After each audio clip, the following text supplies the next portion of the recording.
This is King Noble Black Supremacy, and with this particular video I got to expose Killer Mike for cooning and buffooning. He got coon lacking. He got called coon lacking in that NRA interview. Super coon lacking. Now don't get me wrong, he made some very important points that I support. The issue of black defense against police brutality, black defense in our neighborhoods, very important conversation. But I feel like that conversation exists set apart for and outside of the NRA's political agenda. That conversation of black defense shouldn't be integrated with white supremacy self-defense through the NRA. He made some good points about celebrities investing money in urban development versus supporting an unnecessary, ineffective, not worth the time gun control march. Their money, the money of celebrities, of black celebrities, definitely should have went into urban development. Can't argue with him on that. Very, very good point. But to for a minute tie the black defense conversation in NRA is nothing but cooning to the highest extent. To the highest extent of the cooning law.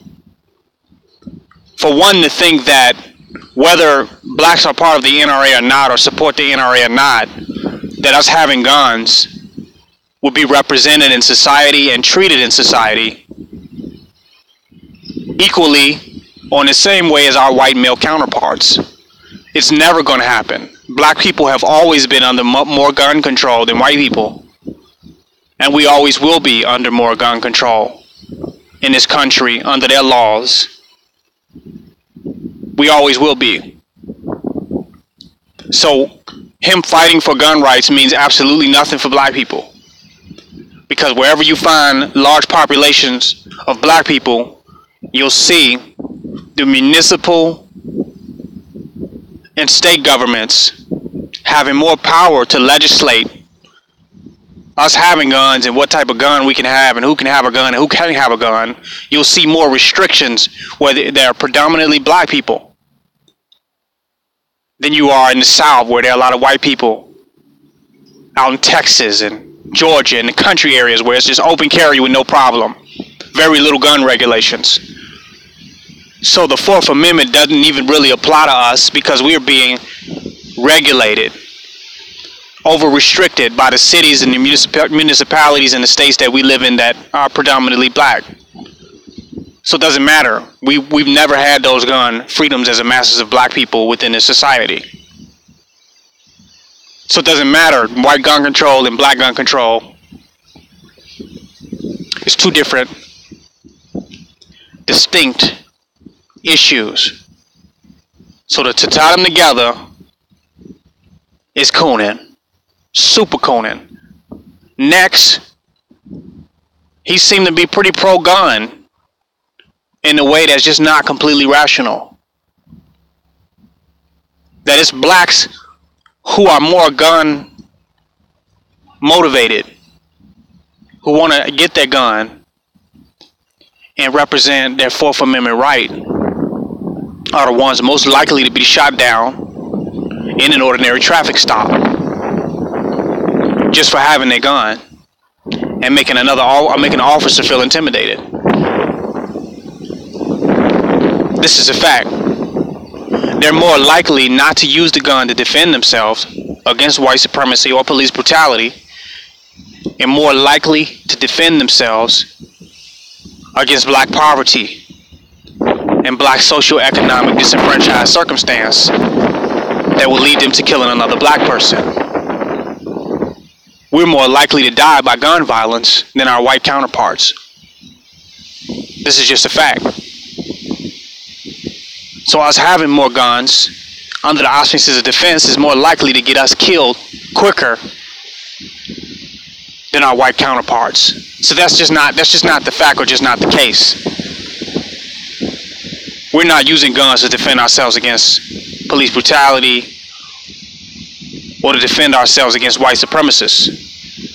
Most of the times, if we've been attacked by white people in churches and schools, hate crimes, we have not utilized a gun to protect or defend ourselves, and not one single noted instance.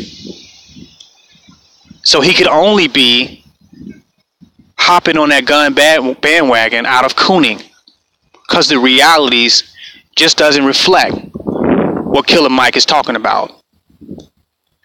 He sounds like a white man in a black body that's scared of black people, that want to maintain his gun rights, so just if the police don't get there fast enough, not realizing that if the police do get there faster, that they're likely to shoot him because he has the gun, even though he's the one they called him. By him being big and black and having a gun, he's the one more than likely to get shot. But I can see how somebody by the name of Killer Mike could be for gun rights. Makes a lot of sense to me. Killer Mike. But he was cooning. And he actually shows you the difference between being a very eloquent and articulate speaker and being intelligent. That there's clearly a difference.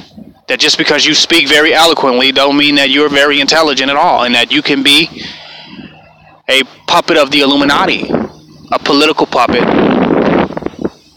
And you can also super coon from time to time. Him jumping on the bandwagon of gun rights is unnecessary, because for one, gun rights will not change substantially in this country. Gun control will not change in any substantial way in this country. You don't have to worry about it. That's not something that NRA has to worry about, and that's not something that the Our Lives Matter or gun control march movement has to worry about. They're wasting their energy. It's not going to change substantially. And I'll tell you why in another video, but that's a whole nother video. This video was just to expose Killer Mike cooning and committing black, intellectual, and ethnic suicide. The only person that Killer Mike killed in this particular instance was himself, and his credibility and his integrity. And I'm sick of these black people. They make me sick to my stomach, that feel like they have to jump on the side of white issues to show that there's still some good Negroes left, and try to coon their way into white acceptance and make massa smile because they're willing to tap dance for them still. I mean, it makes me sick that such a thing continues to exist. But we can see him hopping on the Bernie Sanders campaign. We saw that as cooning. The beginning of his political career, cooning. Having nothing to do with Bernie Sanders and his objectives. And I gotta go on this. When you talk about the issue of black self-defense, it cannot be spoke of alongside of the white supremacists, alt-right, and KKK, NRA. It can't be spoken alongside of that. Our conversation of defense must be a very independent and sovereign conversation. We must address that independently, because our defense is going to happen outside of legislation and outside of law. Because this government in this country was not set up for black people to defend themselves against white supremacy or defend themselves against police brutality. And if you look at what's going on in some of our communities, we are not even allowed to defend ourselves and defend our own community against ourselves. We have to keep that in the hands of the white man so he can maintain control over society. He mentioned Wakanda, an independent and sovereign nation. Yeah, we need to defend ourselves, but it won't be on the white man's books. It won't be based on the white man's constitution and laws or gun control. The revolution won't be televised, and it also will not be legislated. So I would hope that Killer Mike would be intelligent enough to recognize such things, that our struggle for freedom and liberation and defense in our communities happens completely outside of a conversation and a connection to a white nationalist, white supremacist movement like the NRA, who really are just some white people that are scared of niggas really taking over, and they think when you take their gun away, you make them vulnerable for niggas to pay them back for 400 years of slavery. So their biggest fear of not having a gun is to be left vulnerable from black thugs that's gonna run up in their neighborhood, rape their women, rob them, and take their shit back. I won't go no farther on this. I just had to touch on this. This is King Noble Black Supremacy. Join my website, www.kingnobleuncensored.c.o.m. Donate and don't hate.